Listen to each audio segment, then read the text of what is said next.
Hi guys, today I'm going to be teaching you how to make pom-poms. The ingredients you'll be needing are scissors, baby wool and cardboard.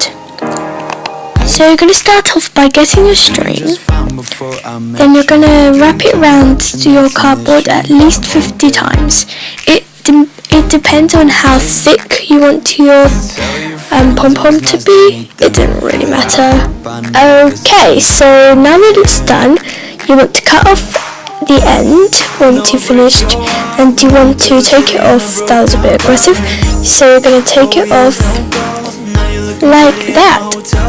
So now you're going to cut off another piece of string, and you're going to tie it around your pom-pom at least 3 times. Make sure it's really tight, otherwise it won't work and it'll be all loose.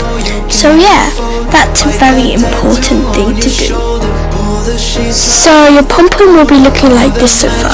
Now you're going to cut off the loops on the sides so it lets all the string come out to make the pom-pom.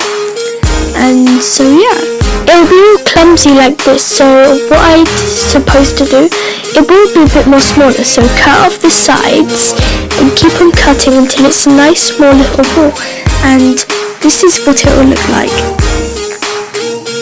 Okay guys, I hope you enjoyed this video. Remember to press that like button and subscribe. Bye!